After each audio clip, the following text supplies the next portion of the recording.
Rain lashes a Brooklyn pier at 3 a.m. A soaked wedding gown clings to her skin. Headlights cut through the downpour. His army tags glint as he pins her against the Mustang, thunder masking her gasp. One wrong move, and the whole neighborhood wakes to scandal.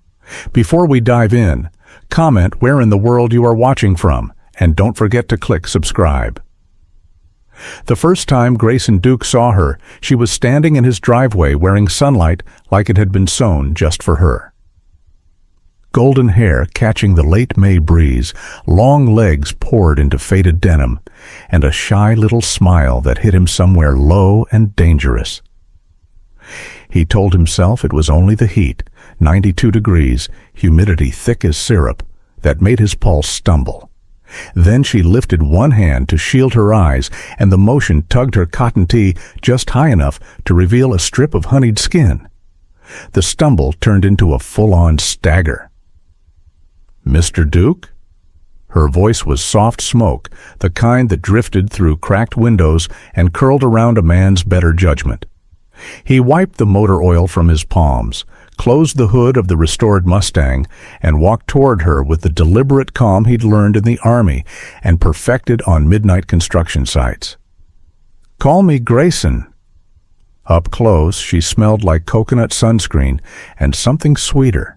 Peach, maybe, or the first day of summer vacation. 18, he reminded himself. Barely. Old enough to vote. Old enough to leave home. Old enough to know exactly what those wide green eyes were doing to the air between them. "I'm Clara. Mom's new husband said I should pick up the package that got delivered here by mistake." She said new husband the way some people said root canal. Quick, clinical, distancing. Grayson liked the sound of that distance. He liked it way more than he should. Package? Right. He'd carried the slim cardboard box inside hours ago, set it on the foyer table next to the unopened mail and the framed photo of his son, Malik, graduating basic. Now he led her through the cool dim of the house, conscious of her bare feet padding across reclaimed pine, of the way her fingertips brushed the wainscoting, like she was memorizing texture. She paused at the kitchen island, ran one finger along the brushed steel edge. "Your place smells like cedar and coffee." He leaned back against the counter, arms folded, watching the afternoon light paint shifting shapes across her collarbones. "Better than motor oil and sweat." A slow grin tipped her mouth. "Depends who's wearing them." Flirtation, delicate as rice paper, floated between them. He should tear it, let it fall, end the moment with a joke about the weather.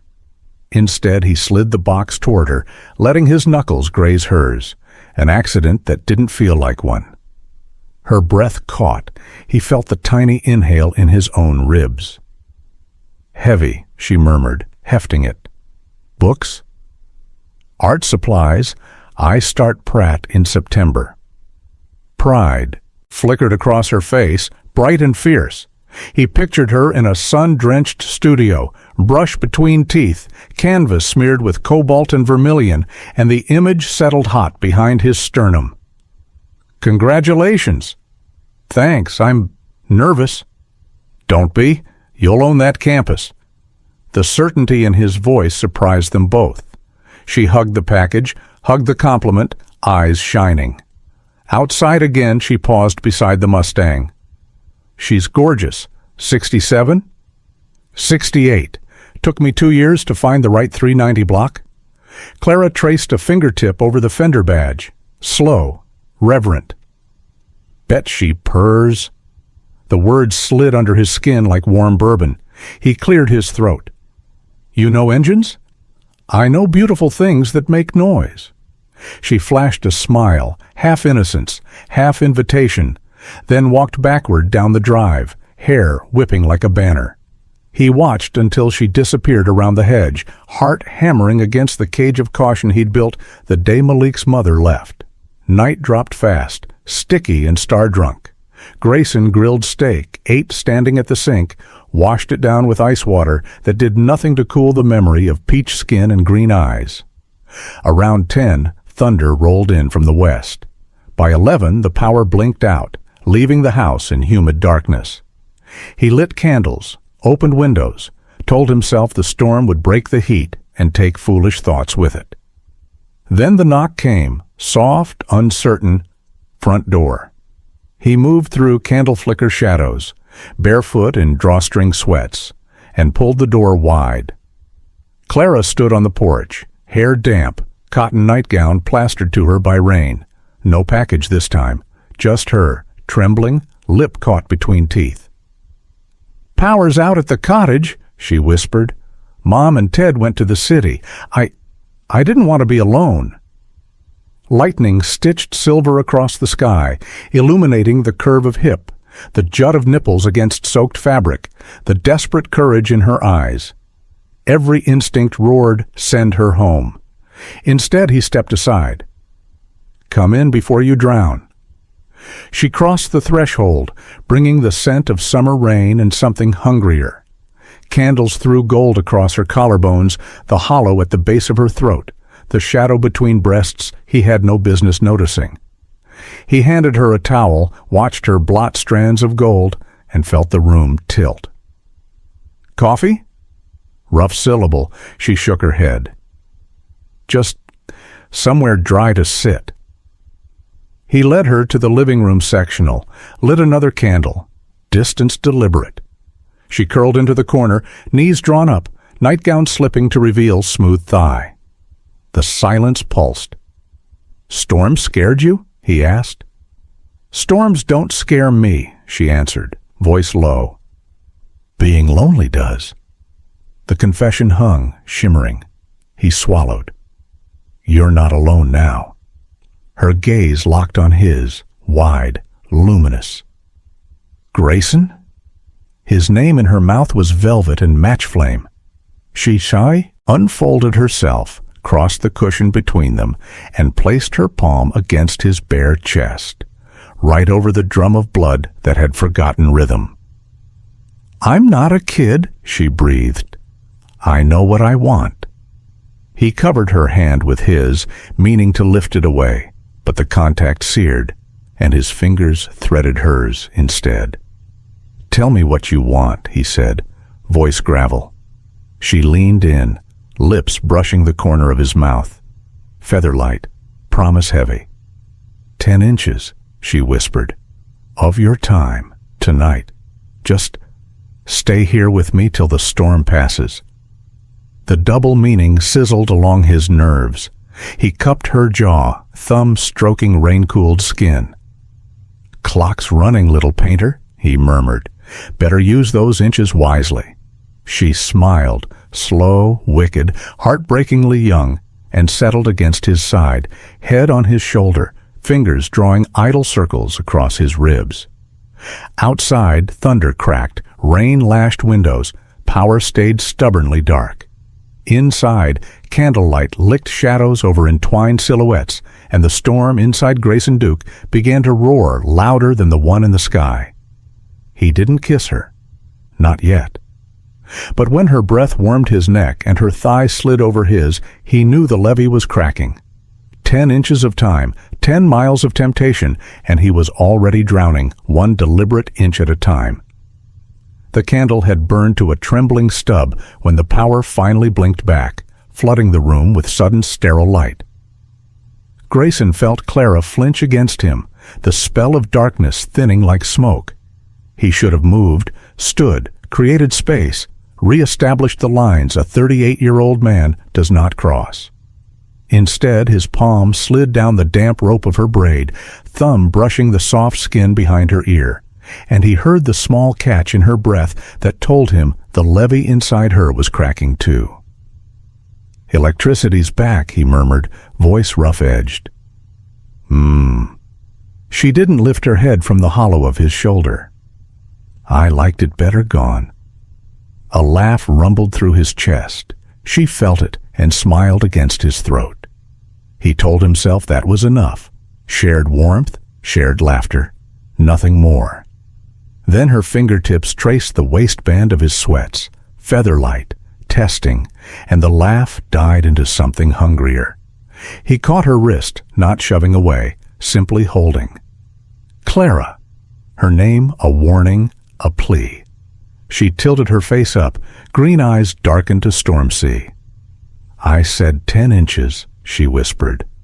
"You gave me 3 hours of heartbeat. I want the rest." The air left his lungs in a slow, helpless rush. He could list the reasons. 2 decades between them, his son's friendship with her stepbrother, the promise he'd made himself the day Malik shipped out. No more careless choices. But the list dissolved under the glide of her thumb across his lower lip, the way her body curved into him as naturally as tied to shore. "Tell me to stop," she breathed, "and I will." The gentlemanly exit clause. He stared at her, rain-damp hair, nightgown clinging to every swell and hollow, mouth swollen from biting back need, and knew stopping would leave a scar on them both. Instead, he slid his hand beneath her knees, lifted her onto his lap so she straddled him, the thin cotton of her gown the only barrier between her heat and the hard swell beneath his drawstring. She gasped, fingers digging into his shoulders. "Still time to walk away," he growled, rocking once, just enough for her to feel the full measure of what she was inviting. Her answer was a slow roll of hips that dragged a groan from his throat. He banded an arm around her waist, crushing her close, mouth finally taking hers. No gentle exploration, straight to deep, desperate claiming. She tasted like rain and reckless youth, and every midnight wish he'd stopped allowing himself. Her tongue met his, shy, then bold, learning the rhythm he set and matching it with a fervor that made him dizzy.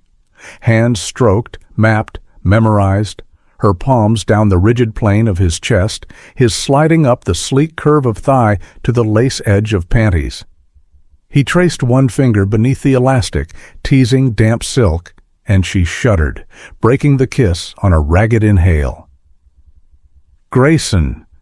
The sound of his name, half prayer, half demand, snapped the last tether of restraint. He stood, lifting her with him, legs locked around his waist, and carried her down the hall to the guest room, lit only by the street lamp filtering through slatted blinds. Every step pressed her core against the hard line of him. By the time he laid her on the quilt, they were both breathing like sprinters. He braced above her, drinking in the picture. Gown rucked high, creamy thighs trembling, chest rising fast. "Last chance, little painter."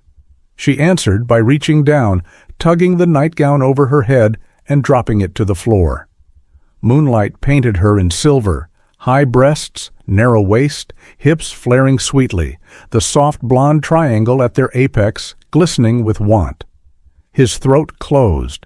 She sat up, hooked fingers in his waistband, drew the sweats down until he sprang free, hot, heavy, pulsing against her belly. A flicker of nerves crossed her face. He cupped her cheek, steady. "We go slow. You set the pace." She nodded, wrapped hesitant fingers around him, marveling at velvet over steel. A hiss escaped his clenched teeth. He laid her back, mouth following the path his eyes had traced. Collarbone, the delicate underside of breast, the trembling plane of stomach, the hollow of hip where her pulse fluttered like a trapped butterfly. Each kiss lingered, worshipful, until she writhed, wordless pleas spilling into the quiet. Only then did he part her thighs, settle between them, tongue tracing the slick seam of her. She bucked, hands flying to his hair. He took his time, slow licks, gentle suction, learning what made her breath catch, what made her thighs tighten.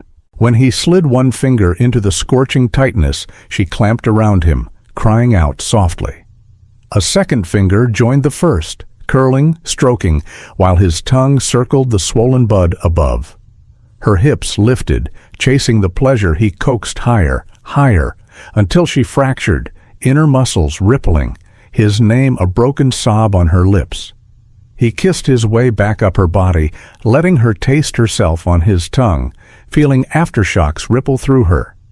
When she could focus again, she pushed at his shoulder, rolling him to his back. "My turn," she whispered, voice husky. She explored with shy curiosity, lips brushing the hollow of his throat, tongue tracing the ridge of collarbone, hands mapping the ridges of abdomen. When she closed soft fingers around him again, he groaned, hips lifting involuntarily. She took the encouragement, stroking slowly, learning the weight and heat of him. A bead of moisture gathered at the tip. She brushed her thumb across it, spread the slickness down the shaft, fascinated by the way his breath stuttered. He tangled fingers in her hair, not guiding, simply anchoring, letting her set the rhythm. When she dipped her head, took him between parted lips, the world tilted. He forced himself still, letting her explore, tongue swirling, mouth sliding deeper until she found the pace that drew rough sounds from his chest. Too soon he felt the coiling heat, tugged her gently upward. "Come here," he rasped. She crawled up his body, knees bracketing his hips, the slick heat of her grazing the head of him. He gripped her waist, holding her poised. "Still okay?" She answered by sinking slowly, inch by burning inch, until he was seated fully inside her, stretching her, filling her. Both of them froze, breathing hard, savoring the perfect, pulsing fit.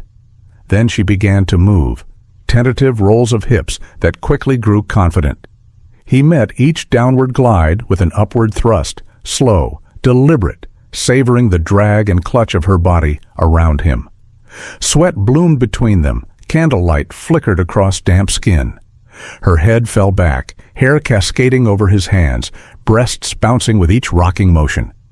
He felt the moment tension coiled again inside her, thighs quivering, inner walls fluttering. He slipped a hand between them, thumb circling the slick bundle of nerves, and she shattered a second time, crying out, nails scoring his shoulders. The clench of her release pulled him over the edge. He buried his face in her neck and let go, pulsing deep, her name a ragged growl against her skin. After, they lay tangled, hearts hammering against each other's ribs, rain whispering against the windows, power humming quietly in the walls. He smoothed tangled hair from her face, pressed a soft kiss to her temple. "Still counting inches?" he murmured. She laughed breathlessly. "I lost count somewhere around forever." The words hung. Too big, too soon, yet undeniably true. Neither tried to take them back. Dawn slipped through the blinds in pale ribbons, painting Clara's bare shoulder rose gold. Grayson watched her sleep, face relaxed, lashes fanned across freckled cheeks, lips parted on soft, even breaths, while the last hours rewound behind his eyelids. The slow discovery of every sigh she made, the way she'd pulled him back for a third kiss, even when her legs were still trembling, the drowsy smile she'd given him before drifting off against his chest. He felt the unfamiliar tug of more, not just the hunger to touch her again, but the quieter ache to keep her. A dangerous thought for a man who'd spent 5 years keeping his world small enough to protect the only heart that truly depended on him. Malik's face flickered in his mind. 19, earnest, still calling home every Sunday, even after shipping out. "Dad, you deserve someone," his son had said last call. "Just be careful." Grayson had laughed it off. Now, fingers tracing the delicate curve of Clara's spine, he wondered if this was what careful felt like, terrifying and inevitable all at once. She stirred, stretching like a cat, sheet slipping to her waist. The blush that rose when she realized she was naked in his bed made him want to start the whole night over, slower this time, so he could memorize every inch of her with the lights on. "Morning," he murmured, voice gravel rough. Her gaze dropped to the bruise he'd left just above her collarbone, then lifted, shy but steady. "Morning, Mr. Duke." The honorific landed between them like a spark on dry grass. He hooked a finger under her chin. "Grayson, or Gray. When you're in my sheets, you use my name." She swallowed, eyes darkening. Gray. The single syllable wrapped around him tighter than her legs had at midnight. He leaned in, kissed her soft, coffee, and last night's hunger, and something sweeter that tasted like beginnings.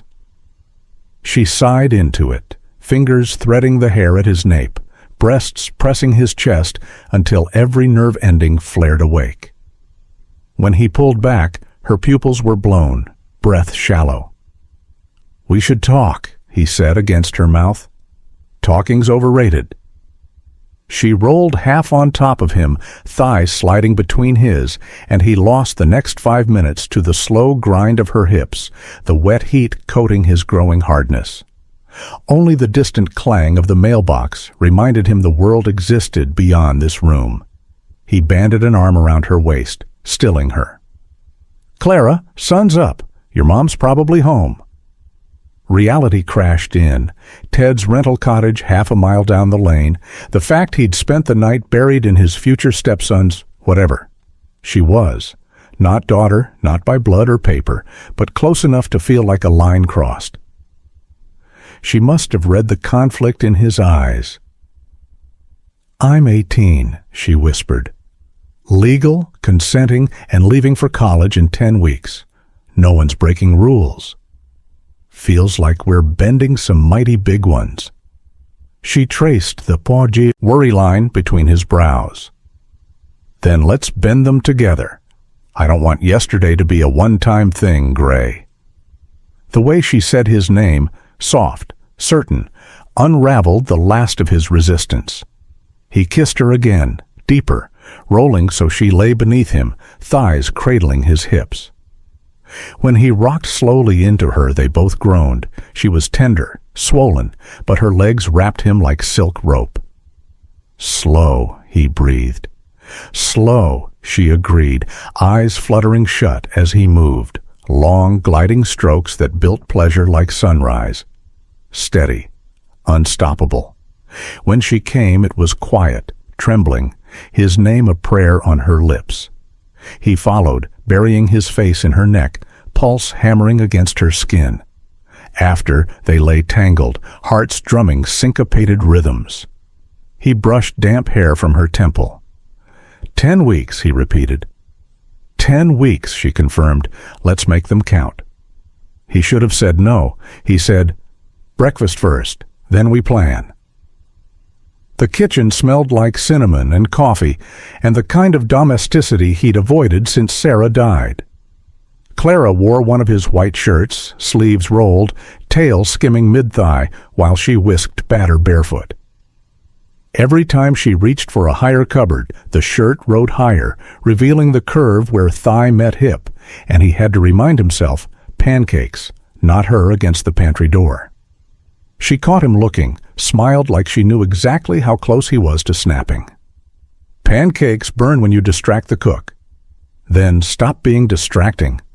She leaned over the island, shirt gaping just enough to tease shadowed cleavage. "Try harder, Mr. Duke." He growled, crossed the room in 2 strides, pinned her between counter and hips. "Gray," she corrected on a gasp as he nipped her ear. "Better?" They ate syrup-drenched stacks on the back porch, morning sun warming bare skin. Clara licked a drop from her thumb, eyes on his. He dragged her onto his lap, fed her bites between kisses until laughter turned to low moans and the plate clattered forgotten. Later, showered, dressed, reality knocking, he drove her home in the Mustang, top down, wind whipping her hair into gold flags. He parked behind the cottage, cut the engine. Neither moved. "I'll be at the marina tonight," he said. "Night shift security, midnight to 6. She traced the gear shift knob, bit her lip. "I could bring dinner, keep you company on break." Temptation wrapped in takeout containers. He should refuse. He pictured the dark pier, water lapping pilings, the empty office above the fuel dock, 1 cot, 1 desk, lock on the door. "Bring coffee," he said. "And a jacket. It's cold on the water." Her smile could have powered the whole coastline. The day crawled. He fixed a clogged fuel line, replaced dock boards, hauled trash, every task punctuated by flash memory of her. Clara arching beneath him, Clara laughing in his shirt, Clara whispering gray like it was the only word. That mattered. By 11:30, he was pacing the pier office, radio crackling with routine chatter, moonlight slicing silver across the harbor. Headlights panned the lot. Her little Honda crunched gravel. He met her at the stairs, took the paper bag, tugged her inside, and locked the door. She wore a navy hoodie, denim shorts, sneakers. Innocent until she pushed the hood back and moonlight caught the thin tank underneath. He set dinner aside, cupped her face, and kissed her like he'd been starving since sunrise. She melted, arms winding around his neck, body fitting his like they'd practiced this choreography for years. They didn't make it to the cot. He lifted her onto the desk, swept maps and clipboards aside, mouth never leaving hers. Shorts hit the floor, panties followed. She wrapped legs around his waist as he freed himself, urgency raw and crackling. "Fast," she begged. "Fast," he agreed, driving into her slick heat, desk creaking beneath them. She bit his shoulder to muffle cries, nails scoring his back as he thrust, hard, deep, relentless, until she shattered, pulsing around him, dragging him over the edge after her. After they shared lukewarm lo mein, wrapped in a single blanket, legs tangled, harbor lights blinking beyond the window. She fed him a noodle, kissed soy from his lip. "I like your office," she teased. "Wait till you see the cot." She wiggled eyebrows. "Lead the way, security boy." They made love again, slow, drowsy, mouths tasting of ginger and salt, bodies moving in the gentle rhythm of waves against pilings. After, she slept curled into his side, one hand over his heart. He stared at the ceiling, listening to her breathe, and knew he was sunk deeper than the ships moored outside. Days blurred into a secret rhythm. Early mornings in his kitchen, pancakes and stolen kisses. Afternoons texting beneath conference tables while she helped her mom plan Ted's welcome barbecue. Nights in the marina office, or the back seat of the Mustang parked behind the dunes, or once, daring, in his shower, while Malik FaceTimed from overseas, and Grayson bit his lip to keep from groaning as Clara sank to her knees under the spray. They spoke in code. Coffee meant, "I need your mouth on me." Storm coming meant, "Meet me at the pier." 10 inches became their private joke for, "I want all of you, every way, tonight." She sketched him in charcoal. Hands, jawline, the scar on his ribs from a construction fall, while he told her stories. Sarah's laugh, Malik's first steps, the day he'd buried his wedding ring at sea. She listened, traced the hollow beneath his eye where grief lived, and kissed him like she could drink the sorrow out. One afternoon she brought a canvas to his garage, set it on the workbench, and painted him as a young god in oil. Bronze skin, silver in the beard, eyes the color of thunderheads. When she turned the brush on herself, adding her own figure curled against his side, naked, content, he felt something crack open in his chest that had been welded shut for years. The first crack in their perfect bubble came on a Thursday. Ted's barbecue. Whole neighborhood invited, white lights strung across the lawn, kids shrieking in the pool, Clara moving between tables in a yellow sundress that made Grayson's hands itch. He stayed by the grill, flipping burgers, watching her laugh with boys who wore college logos and easy confidence. One of them, Ted's nephew, home from state, draped an arm around her shoulders while she refilled lemonade. Something feral flared in Grayson's gut. She sensed it across the yard, met his eyes, shook the kid's arm off with polite grace. Later, she brushed past him near the coolers, whispered, "Meet me in the garage in 5," and disappeared. He found her leaning against the Mustang, arms crossed, eyes flashing. "Jealous, Mr. Duke?" "Don't like sharing what's mine." The word hung, raw, unplanned. Her pupils blew wide. She stepped close, flattened her palms to his chest. "Then take what's yours." He kissed her hard, hands yanking her dress high, lifting her onto the hood. Metal was warm from afternoon sun. She gasped, wrapped legs around his waist. They moved fast, urgent, him inside her within seconds, her teeth in his shoulder to stifle cries, engine vibrating beneath them as kids splashed 20 yards away. After, foreheads pressed together, breath mingling, she whispered, "I'm not a toy you can put on a shelf, Gray, but I'm yours if you ask." He kissed her slow, reverent. "I'm asking."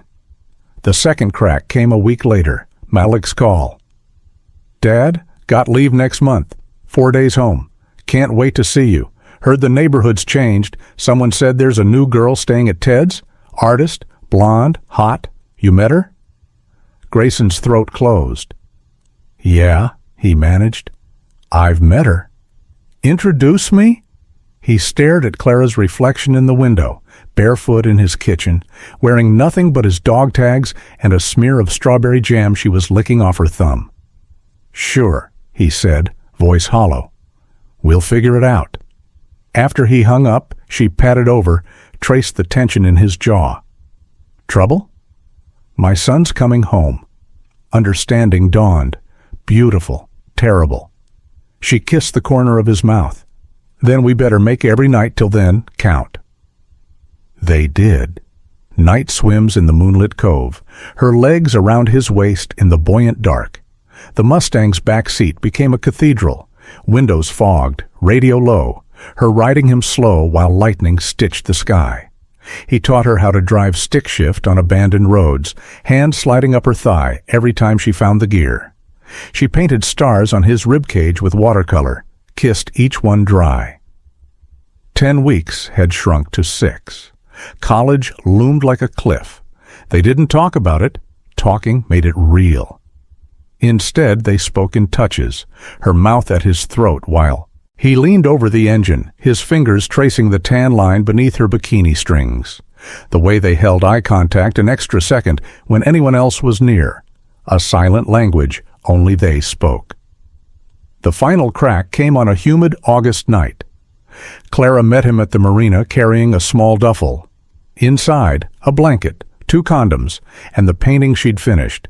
Him, shirtless, holding a sleeping child that looked suspiciously like the daughter they'd never speak of having.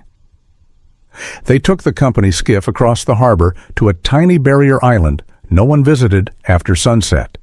Spread the blanket on dune grass, shared warm wine from a plastic cup. She straddled him, peeled his tee off, kissed every scar.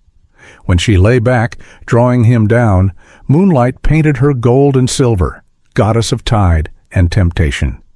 They made love slow, endless, mouths swallowing each other's names. After, she curled into his side, finger tracing the dog tags she still wore. "I want to remember this," she whispered. "The taste of salt on you, the sound of waves, the way you look at me like I'm not broken." "You're not broken, baby. You're the brightest thing I've ever touched." She was quiet a long moment. "I love you, Gray." The words hit like a wave, cold, cleansing, unstoppable. He turned her face to his, eyes fierce. "I love you too. Doesn't make it less impossible." "I know," she kissed him soft. "But impossibility is just another word for unfinished story." They stayed till sunrise, watching the horizon blush, fingers laced, hearts heavy with the weight of beauty that couldn't last. 2 days later, the letter arrived. Thick Pratt envelope, her name in embossed ink. She found him in the garage, wiping grease from his hands, Mustang purring after a tune-up. Held the envelope like it might detonate. "Full ride," she said, voice thin. "Dorm assignment, orientation dates. They want me there early for a foundation scholarship portrait." He pulled her close, chin resting on her head, breathing in coconut and motor oil and the scent of goodbye. "Proud of you, little painter." She clutched his shirt, tears soaking cotton. "I don't want to leave you. I don't want you to stay for me. You go light that city up. Come back when you're ready." She tilted her face, eyes swimming. "Promise you won't disappear while I'm gone." He kissed her slow, deep-tasting salt and future. "Promise. 10 inches of time stretches across zip codes, Clara Wynne. I'll be right here when you need it." That night she crawled through his window instead of using the door, naked beneath a trench coat, wearing only the dog tags and a smile. They didn't speak, just mouths and hands and the fierce silent vow to remember everything. When she left at dawn, he watched her walk the lane barefoot, coat flapping like wings, and felt the first fissure of what would become a canyon. The morning she drove away, trunk packed with easels and dreams, he stood on the porch, coffee cold in his hand. She stopped at the hedge, window down, hair whipping. 10 inches, she called, voice steady despite tears. All yours, he answered. She blew a kiss, hit the gas, disappeared around the bend. The Mustang rumbled in the drive, suddenly too quiet. He closed his eyes, felt the ghost of her laughter, the weight of her promise, the echo of her heartbeat against his. Somewhere down the road, a blonde artist carried a piece of him in her chest, rough hands, tender mouth, the way he said her name like a prayer. And back in the garage, a widowed mechanic stared at empty space, knowing the next 10 inches of time would be the longest he'd ever measured. The first month was texts, short, sweet, shot through with missing. Gray. Engine purrs louder since you left. Missing co-pilot. Clara. Studio smells like turpentine and you. Come visit. Gray. Soon, little painter. Finish your midterm. I'll be your reward. He sent photos. Sunrise over the marina. Malik's dog tags on the workbench. The Mustang's odometer rolled to the exact miles between them. She replied with charcoal sketches. His hands gripping a wrench, the hollow of his throat she used to kiss, a self-portrait of her asleep with the stuffed rabbit he'd mailed in a care package. Each image landed like a match struck in a dark room. He stared until the screen dimmed, then thumbed it alive again, hunger gnawing bone deep. The second month was calls, late, hushed, both of them whispering because dorm walls were thin and his house carried echoes. She'd described the city, neon reflected in rain puddles, subway musicians playing sax like heartbreak, the way her professor said, color is just emotion you can see. He'd lean against the Mustang in the empty lot, radio low, voice rough as tide. Tell me what you wore today. Your dog tags and a paint smudge. Where?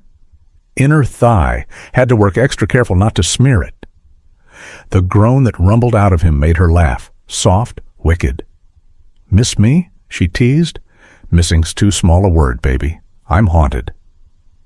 The third month was packages, hers first, a slim cardboard tube. Inside, rolled canvas. Him, shirtless, leaning over the Mustang's open hood, moonlight striping his back, the curve of his spine leading into the waistband of low-slung jeans. At the bottom, she'd painted her own body, kneeling behind him, arms around his waist, cheek between his shoulder blades, two silhouettes fused by shadow and longing. On the back she'd written, 10 inches of time stretches, but skin remembers. He stared at it until the paper trembled in his hands, then drove to the marina, locked the office door, and called her. When she answered, breathless from running across campus, he didn't speak, just let her hear the way his breath hitched, the low growl of her name. I'm sending something back, he rasped. 2 days later, a small wooden box arrived. Inside, a brass compass etched with a single coordinate, the barrier island where they'd watched sunrise. Tucked beneath it, a folded note. No matter how far you roam, this always points home. To me? She wore it on a leather cord, tucked beneath every shirt, hidden against her sternum like a secret heartbeat. The fourth month was almost breaking. Midterms, deadlines, a professor who told her color theory was pedestrian, a critique that shredded her confidence in front of the entire studio. She called him at 3 a.m., crying, ugly, hiccuping sobs that cracked his chest open across 3 states. I'm not good enough. I'm wasting your belief. He was up already, insomnia a familiar companion, standing on the porch while frost silvered the grass. Listen to me, little painter. You could paint this damn night black and I'd still see galaxies in your brushstrokes. One man's opinion doesn't erase what you are. What am I? Magic dipped in moonlight. Keep going. The next morning, a courier delivered a brand new set of sable brushes, 20 sizes, handles carved with her initials, and a card that simply said, "Show them what magic looks like." She painted for 18 straight hours, fueled by coffee and the compass thumping against her heart, and produced a piece that made the same professor stop, stare, then nod. Once, grudging, respectful. The 5th month was invitations, hers first. Parents' weekend, art department open house. You could drive up. We could breathe the same air for a minute. He stared at the email for an hour, thumbs hovering, heart hammering. Malik was stateside on leave the very same weekend, 4 days he'd promised his boy since deployment. He closed his eyes, saw Clara's face lit by gallery spots, saw Malik's grin by a backyard grill, felt the walls of obligation close. He called her that night. "Baby, I can't. Malik's coming home. Silence stretched, fragile as blown glass.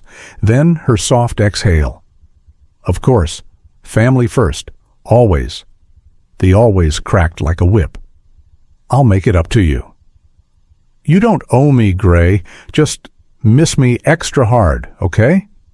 He did, missed her until his bones ached, until the Mustang felt empty, even with Malik beside him laughing about base shenanigans, until every firework on July 4th sounded like her name exploding in his chest. The 6th month was almost too much distance. She stopped answering texts for 2 days.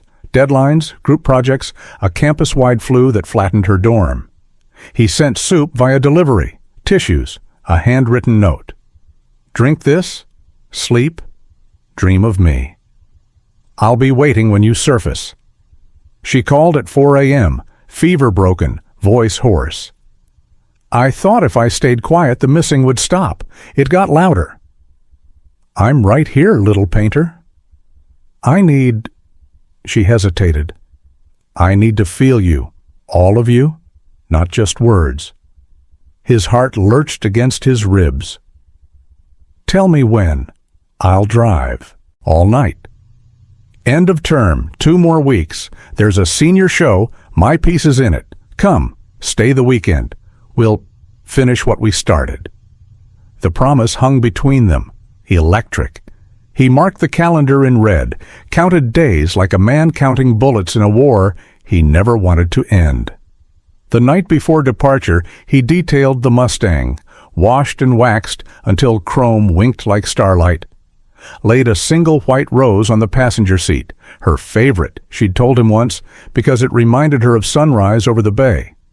He packed light, 1 duffel, dog tags, the sketch she'd sent of his hands wrapped around a gear shift, and a small velvet box he hadn't opened yet, bought on impulse, tucked in the glove compartment like a secret wish. He hit the city at dusk, skyline bruised purple, bridges glittering. Followed her directions to a converted warehouse, windows blazing with light and laughter. Inside, canvases taller than him, sculptures of twisted metal, photographs that punched breath from lungs. And there, center wall, her piece. It stopped him cold, a triptych, 3 panels, 6 feet high. Left, him, alone, silhouetted against a Mustang hood, moon-carving loneliness into shoulders. Center, them, bodies entwined on dune grass, skin painted with starlight, faces blurred by pleasure. Right, a single open road disappearing into sunrise, compass rose painted over the horizon, needle pointing home. Beneath, a small plaque, 10 inches of time. Oil and graphite, Clara Wynne. People moved around him, murmurs of praise, but he only heard the blood rushing in his ears, only saw the way she'd painted love in every brushstroke. A hand slipped into his, small, paint-stained, familiar. She appeared beside him, hair twisted up, smudge of cobalt on her cheek, eyes shining nervous bright. "You came. I'd walk through fire to see this." She bit her lip, glanced at the painting, then back. "Take me home, Gray." They didn't make it to the dorm. He drove across the bridge to a quiet overlook, city lights glittering below, summer air thick with salt and possibility. Pushed the seat back, pulled her over the console until she straddled him, dress rucked high, mouths crashing. The velvet box bit into his hip, but he ignored it. There would be time for promises later. Right now was for now. She reached between them, freed him, sank down with a breathless moan that fogged the windows. They moved, slow, deep, savoring, her hands braced on the roof, his on her hips, guiding the roll. Headlights flashed on the overlook road, voices drifted, but they were invisible in their cocoon of need. When she came, she buried her face in his neck, whimpering his name like a prayer. He followed, arms banded tight, emptying himself into her with a groan that felt like surrender and salvation braided together. They sat locked, breathing each other until heartbeats slowed. She kissed his temple, whispered, 10 inches of time, and, "I still want more." He laughed against her skin, tears pricking, ridiculous, perfect. "Then we'll keep driving, little painter. Road's long enough for both of us." Much later, dorm room quiet, roommate gone for the weekend, they lay tangled on narrow bed, moonlight striping bare skin. She traced the dog tags resting between her breasts. "Summer's almost over." "I know." "What happens after?" He rolled so they were nose to nose. "Whatever you want. I'm not locking you down, Clara. I'm just holding the door open." Tears shimmered, but she smiled. "I might take a gap year, travel, paint, find galleries brave enough to hang Raw Heart." "And me?" "You're the compass, Gray. Wherever I roam, I'll always know which way is home." He kissed her then, soft, endless, tasting future and farewell in the same breath. Outside, the city hummed, indifferent to two hearts mapping distance with touch, measuring love in inches that stretched across states and time zones and every impossible thing. 10 inches of time had become 10,000 miles of thread, thin, unbreakable, pulling them always back to each other. The 10th month was a storm, Clara's first solo show in a Soho gallery, critics circling like sharks, her name in the New Yorker under the heading, Fresh Blood. She texted him a photo of the invite, embossed silver, her name in bold, the date 3 weeks away. "Gray, I'll be there." "Clara, you better. I need my good luck charm." He booked a room within walking distance, told Malik he was taking a long weekend, drove 6 hours through rain that felt biblical. Arrived soaked, suit bag slung over his shoulder, heart hammering louder than the city traffic. She met him in the alley behind the gallery, black dress, paint under her nails, eyes blazing with terror and thrill. Launched herself into his arms, legs around his waist, mouth finding his, like she'd been starving since sunrise. They didn't make it to the hotel.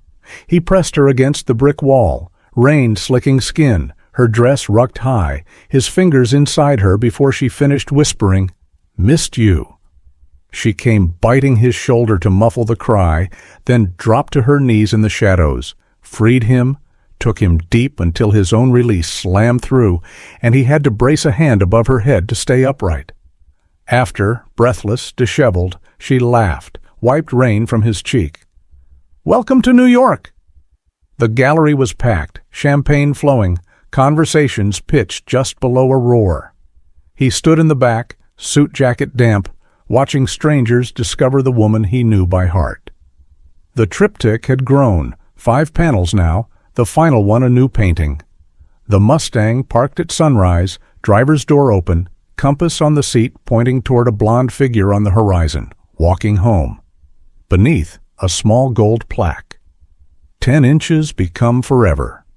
Sold. A man in a tailored blazer leaned closer to his companion. "She's the next big thing. Prices will triple by Christmas." Grayson felt pride swell so fierce it hurt. She found him near the bar, cheeks flushed, eyes shining. They sold the sunrise piece, 6 figures. I don't even know what to do with that. He cupped her face, thumbs stroking paint-smudged skin. You do whatever sets your soul on fire, little painter. That's what you do. A photographer snapped their picture, her laughing against his chest, his eyes closed, lips pressed to her hair. It would appear online within hours, captioned, Muse and Masterpiece. He didn't care. Let the world see. Later, hotel room high above the Hudson, windows framing midnight cityscape, they moved slow, reverent. She wore only the compass necklace, heels kicked off, hair tumbling loose. He traced every new freckle the summer had painted, kissed the faint scar on her knee from climbing a lighthouse rail to sketch the view. When he entered her, they were face to face, legs tangled, breath shared. No hurry, just the deep rolling rhythm of 2 people who had learned each other's bodies by heart and still found new continents to explore. She came whispering, I love you, against his tongue. He followed, bearing the words in her neck like a promise he'd carve into bone if she asked. After, wrapped in hotel sheets, city lights flickering across the ceiling, she traced the scar on his ribs. Stay the weekend. I'm yours till Sunday dusk. She bit her lip. And after? He rolled so they were nose to nose. After, you fly back to school, I drive home. We keep counting inches across the map. But Clara... He waited until her eyes locked on his. I'm not going anywhere, not in the way that matters. Tears shimmered, but she smiled. Compass points home, she whispered. Always. The 11th month was almost normal, routine wrapped in longing. She sketched during lectures, sent him photos, charcoal smudges of his hands wrapped around an imaginary gear shift, the curve of his shoulder she'd drawn from memory 100 times. He texted at dawn, sunrise over the marina, coffee steam, the Mustang's hood still warm from his nightly drive past her empty cottage. They met in the middle, an Airbnb in the Berkshires for 48 stolen hours. Arrived separately, left together, speaking only in touches. He cooked her pancakes. She painted the kitchen window with translucent stars that washed away in rain. They made love on a quilt spread before the fireplace, snow whispering against glass, bodies moving in the timeless language of stay, don't go. When they parted at the train station, she clung to his neck until the conductor cleared his throat. He watched her disappear into the mist, compass necklace glinting beneath her scarf, and felt the familiar tear, heart ripping in slow motion, healing again on the drive home. The 12th month was endings and beginnings. Graduation announced, May again, cherry blossoms lining the campus paths. She texted, Come, I want to walk across that stage knowing your eyes are the first thing I see after. He arrived early, sat front row, camera ready, but eyes only for her. Mortarboard tilted, hair golden sunlight, tassel brushing the smile she saved for him. When her name rang out, he stood, applauded so hard his palms stung. She found him in the crowd, launched into his arms, legs around his waist, kiss broadcast on the Jumbotron while families cheered. Let them watch. He was done hiding. That night, hotel suite high above the city, windows open, breeze carrying the scent of lilacs and possibility. She stood in moonlight, wearing only the necklace and a question. I've been offered a residency, Paris, 1 year, full studio, stipend, gallery connections. His heart lurched, but he kept his voice steady. Do you want it? I want you. Paris is just geography. He crossed the room, cupped her face. Then we'll make Paris ours. I'll ship the Mustang. We'll find a tiny flat, croissants on Sundays, the whole cliché. Tears spilled, but her smile lit the room. You'd do that? Leave your garage? Your routines? I'd leave gravity if you asked. Compass points where you are, Clara. Always has. She kissed him hard, then softer, then deeper, until they were horizontal on cool sheets, bodies moving in the sweet, familiar rhythm of home. After, tangled, breath slowing, she whispered against his chest. 10 inches became 12 months, became forever. He threaded fingers through her hair, pressed lips to her temple. Forever's just the first mile, little painter. Road's long, and I'm driving every inch with you. Outside, the city glittered, indifferent to two hearts mapping forever in the dark, measuring love not in miles or months, but in the quiet certainty of wherever you are. I'm home. The 13th month was passports and packing crates, his life reduced to labeled boxes, tools, Malik's letters, Sarah's memory box, Clara's paintings. Do not bend. The Mustang rode in a shipping container, strapped down like a thoroughbred crossing an ocean. He flew ahead, 1 week to find them a roof, a job, a heartbeat in the city of lights. She arrived to a tiny Montmartre flat, crooked windows, ivy-wrapped balcony, view of Sacré-Cœur glowing at dusk like a promise kept. He met her at the curb, taxi idling, rain soft as whisper. She stepped out, trench coat, paint-stained sneakers, eyes the color of coming home. He didn't speak, just lifted her, spun her, kissed her, while Parisians hurried past under umbrellas, unimpressed by lovers who'd forgotten gravity. Inside, bare floors, stacked boxes, one mattress lit by street light, he peeled the coat away, found skin warm from travel, tasted salt and future on her neck.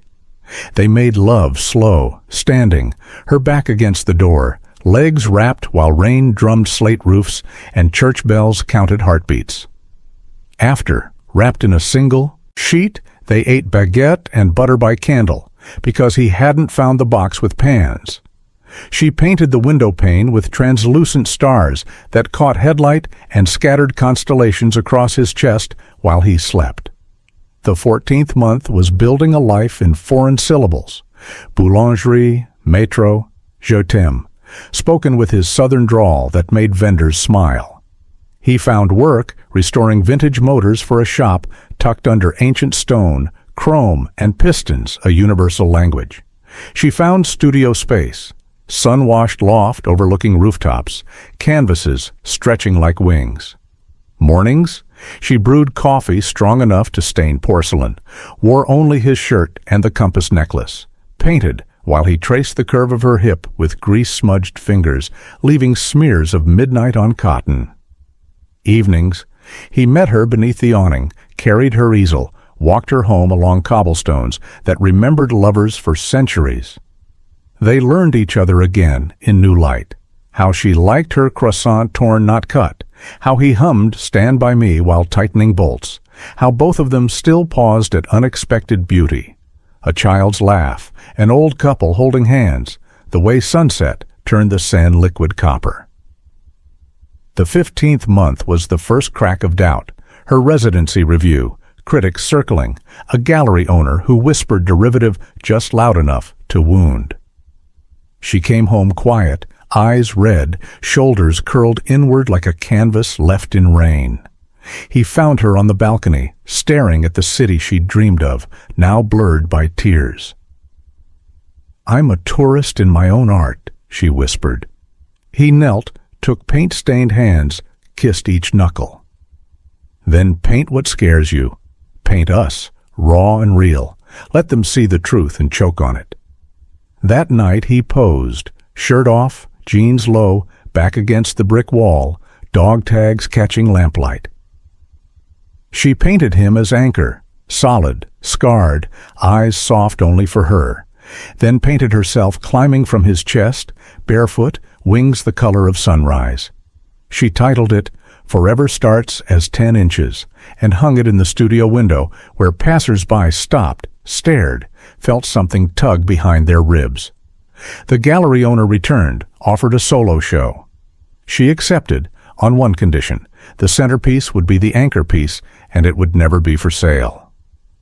The 16th month was public, invitations printed, wine chilled, critics arriving with sharp smiles and sharper pens.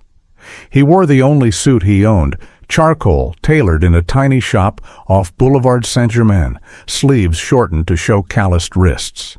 She wore midnight silk that slipped like water, hair pinned up, compass necklace resting in the hollow of her throat like a secret heartbeat.